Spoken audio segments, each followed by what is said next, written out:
खुदाम यसुम मसीह जो कि नबियों के सहीफ़ों और तौरेत की तकमील हैं, उन्हीं के नाम में आपकी सलामती हो।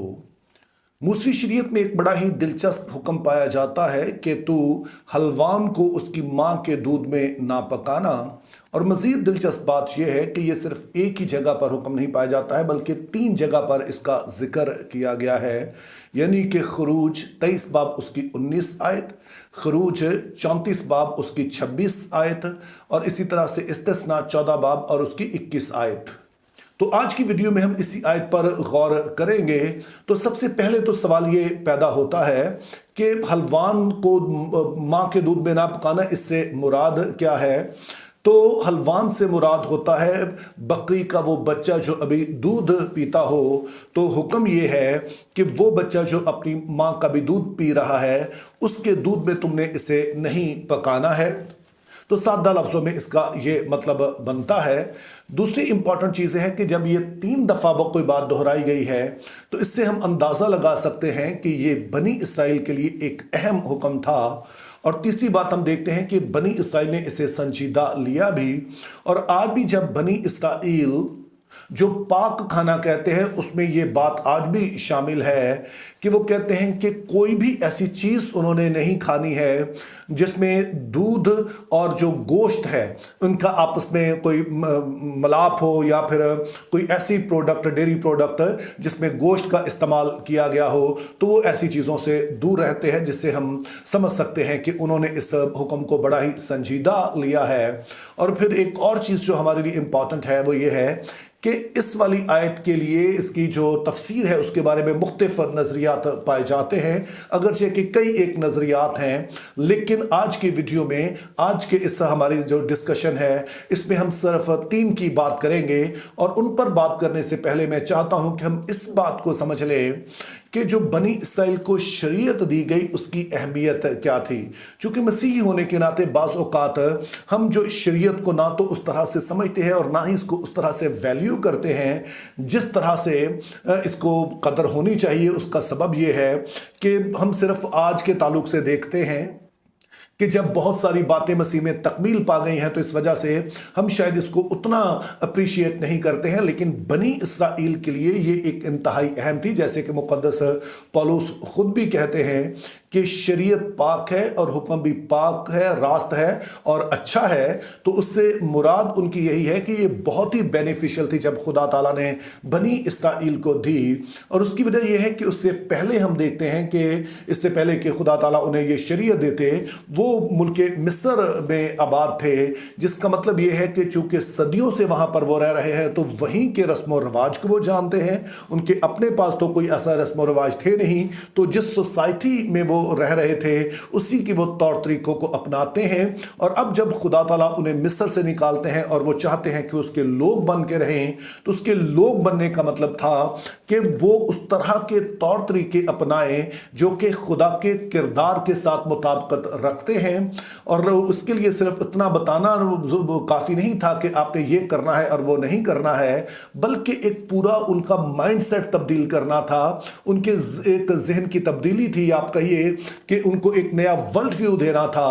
और उसके लिए ज़रूरी था कि वो कोई एक बुनियादी नुक्ते को समझें। और शरीयत के ज़रिए से जो एक बुनियादी नुक्ता पहुंचाया गया वो पाक और नापाक का तस्वुर था। अब इब्रानी ज़ुबान में पाक के लिए जो लफ्ज़ इस्तेमाल हुआ है वो ताहोर है, जिसका मतलब बनता है खालिस, या दूसरे लफ्ज़ में कहें कि जिसमें किसी तरह की कोई मिलावट ना की गई हो। तो खुदा ताला ने जब ये अहकामात दिए तो बार बार इस चीज़ पर जोर दिया, पाक और नापाक पर उन्होंने बात की। जैसे उन्होंने कहा भी पाक बनो क्योंकि मैं तुम्हारा बुलाने वाला पाक हूँ। तो आइडिया ये था कि तुमने पूरी तरह से मेरे वाला किरदार अपनाना है। तुमने ऐसा नहीं करना है कि इसमें गैर कौमों के तौर तरीके भी बना लो, उन्हें कोई मिक्सअप कर लो। तो यही सबब है कि जब खुदा ताला ने बनी इसराइल को शरीयत दी, तो सिर्फ यही नहीं कि उन्हें अखलाकी कवानीन ही नहीं दिए, जो कि ज़रूरी था कि अल्टीमेटली मकसद ये था कि वो उन पर अमल करें, लेकिन साथ में रस्मी शरीयत भी दी। और इन रसूमात के ज़रिए से खुदा ताला ने उन्हें सिखाया कि पाक और नापाक का मतलब क्या है। जैसे कि खुदा ताला ने कहा कि तुमने 2 तार मिले हुए कपड़े नहीं पहने हैं, जिससे मुराद ये थी कि तुमने 2 चीज़ों को मिक्सअप नहीं करना है। اور اسی کے ذریعے سے خدا تعالیٰ نے ان والی تمام رسومات کی بھی حوصلہ شکنی کی جو کہ غیر قوموں میں پائی جاتی تھی لیکن خدا کے کردار سے مطابقت نہیں رکھتی تھیں. تو یہ سارے کے سارے بیک گراؤنڈ کو آپ ذہن میں رکھ کر پھر ابھی جو 3 نظریات ہیں ان کا جائزہ لے سکتے ہیں اور پھر فیصلہ کر سکتے ہیں کہ کون سا نظریہ جو ہے وہ درست ہے. تو اس کا مقصد کیا ہے اس حکم دینے کا؟ تو اس حوالے سے جو پہلا ایک مقبول نظریہ ہے، کافی لوگ اس کی پیروی کرتے ہیں. ان کا ماننا ہے کہ اس زمانے میں جب شریعت دی گئی تو جو غیر قومیں تھی، آس پاس کی جو قومیں تھی بنی اسرائیل کے علاوہ، ان میں یہ ایک عام رواج تھا کہ وہ مختلف طرح کی رسومات ادا کرتی تھیں تاکہ اس کے ذریعے سے وہ اپنے دیوتاؤں کو خوش کریں. اور وہ جب دیوتا، ان کا ماننا تھا کہ جب دیوتا خوش ہو جاتے ہیں تو پھر انہیں مختلف طرح کی وہ برکات دیتے ہیں، انہیں بڑھوتی دیتے ہیں، فصلیں زیادہ ہوتی ہیں، پیداوار زیادہ ہوتی ہے. تو علماء کا ماننا ہے، بعض علماء کا یہ ماننا ہے کہ ایسی ہی کوئی رسم یہ غیر قوموں میں پائی جاتی تھی کہ وہ بچہ جو ابھی دودھ پیتا ہوتا تھا، جو غالباً پہلے ہفتے میں ہی ہوتا تھا، تو اس کو اس کی ماں کے دودھ میں پکایا جاتا تھا، جس سے ان کو لگتا تھا کہ ان کے دیوتا خوش ہو جاتے ہیں. تو جو علماء اس بات کو مانتے ہیں ان کا کہنا ہے کہ جب خدا تعالیٰ نے بنی اسرائیل کو حکم دیا تو اس کے پیچھے وجہ یہ تھی کہ وہ اس چیز کی حوصلہ شکنی کر رہے تھے کہ وہ اس طرح کی کسی توہم پرستی کا شکار نہ ہو. لیکن پھر وہ علماء جو کہ اس والے نظریے کو تسلیم نہیں کرتے ہیں، ان کا ماننا ہے کہ یہ بات ہو تو سکتی ہے لیکن آج تک ہمیں کوئی ایسا ثبوت نہیں ملا ہے کہ اس طرح کی کوئی رسم پائی جاتی تھی. کوئی اس سے ملتی جلتی تو تھی لیکن ایگزیکٹلی ایسی کسی رسم کا وجود نہیں ہے، تو وہ اس کا انکار کرتے ہیں. اب میں نہیں کہہ رہا کہ ہمیں نہیں ماننا چاہیے، لیکن بعض علماء کا یہ کہنا ہے، ان کی یہ رائے ہے. دوسرے نمبر پر علماء وہ ہیں جو کہتے ہیں کہ دراصل اس کا مقصد اس والے ظلم کو روکنا تھا کہ ایک طرف تو اس بچے کو ہی ابھی وہ اپنی عمر کے شروع میں ہی ہے، ابھی اس نے زندگی کا آغاز کیا ہی ہے، تو ابھی وہ دودھ ہی پی رہا ہے، تو شروع میں ہی اسے مار دینا اور وہ بھی اس کی ماں کے دودھ میں ہی، تو یہ ایک بہت ہی ظلم ہے. تو جب خدا تعالیٰ نے یہ حکم دیا کہ تو حلوان کو، ایک دودھ پیتے بکری کے بچے کو، اس کی ماں کے دودھ میں نہ پکانا، تو وہ دراصل اس ظلم کو روکنا چاہ رہے تھے. اب یہ بات کافی دلچسپ ہے، چونکہ جیسے خداوند یسوع مسیح کا خود کہنا ہے کہ جو شریعت ہے اس کا جو ایک مرکزی نقطہ ہے وہ محبت ہے، انصاف ہے اور ترس ہے. تو اس طرح سے بے شک اس کی سینس بنتی ہوئی نظر آتی ہے، لیکن اس والے نظریے کو بہت زیادہ پذیرائی نہیں ملی ہے. اور پھر جو تیسرا نظریہ ہے جس کے ساتھ بہت بڑی تعداد میں علماء متفق ہیں، ان کا ماننا ہے کہ یہاں پر خدا تعالیٰ دراصل جو شریعت کا ایک مین آئیڈیا تھا کہ 2 طرح کی چیزوں کو مکس نہیں کرنا ہے یا کسی چیز کو اس طرح سے بگاڑنا نہیں ہے، اس کے پیچھے دراصل یہ محرک ہے. اس سے ان کی مراد یہ ہوتی ہے کہ ایک بچہ جب دودھ پی رہا ہوتا ہے تو اس دودھ پر اس کا انحصار ہوتا ہے، اسی دودھ کو پی کر وہ زندہ رہتا ہے. تو جو چیز اس بکری کے بچے کے لیے زندگی کا باعث بن رہی ہے، بعد میں اسی کا استعمال کر کے اس کو پکا لینا، اس کی جان کو لے لینا، یہ خدا کی نظر میں درست نہیں ہے. یہ ایسے ہی ہے کہ جیسے ایک چیز کا آپ غلط استعمال کر رہے ہوں، آپ اس کو مکس اپ کر رہے ہوں کہ اس کا جو استعمال زندگی کے لیے ہونا چاہیے، اب دراصل آپ اسے موت کے لیے استعمال کر رہے ہیں.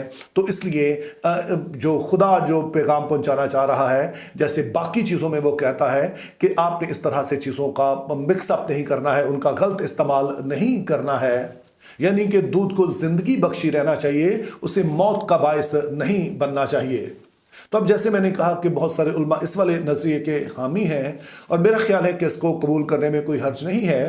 لیکن دوسری طرف میرا ماننا یہ بھی ہے کہ اگر ہم تینوں ہی نظریات کو دیکھیں تو سبھی میں کچھ نہ کچھ سچائی پائی جاتی ہے اور جو شریعت کا مین مقصد ہے اس کے ساتھ یہ مطابقت رکھتے ہیں. چونکہ آپ سوال پوچھ سکتے ہیں کہ اگر کچھ ایسا کیا جا رہا تھا کہ بکری کے بچے کو ماں کے دودھ میں پکایا جا رہا تھا تو ایسا بنی اسرائیل کیوں کر رہے تھے؟ تو اس سے لگتا ہے کہ کچھ نہ کچھ تو کوئی ایسی رسم جاری تھی جس سے اگرچہ کہ ہمارے پاس کوئی ثبوت نہیں ہے، تو اس لیے اس بات کو ماننے میں بھی کسی طرح سے حرج نہیں ہے. اور جو ظلم والی بات ہے وہ بھی سمجھ میں آتی ہے، اور تیسری تو خیر بہت ہی زیادہ اس کی سینس بنتی ہے.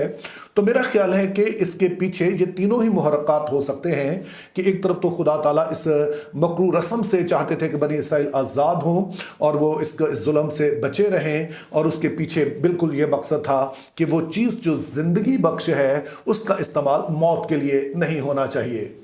तो मेरे अजीजों, इसमें हमारे लिए भी एक बड़ा अहम सबक है। जैसे कि आप हमेशा मुझे कहता सुनते हैं, थिंक बिब्लिकली, लिव पर्पसफुली।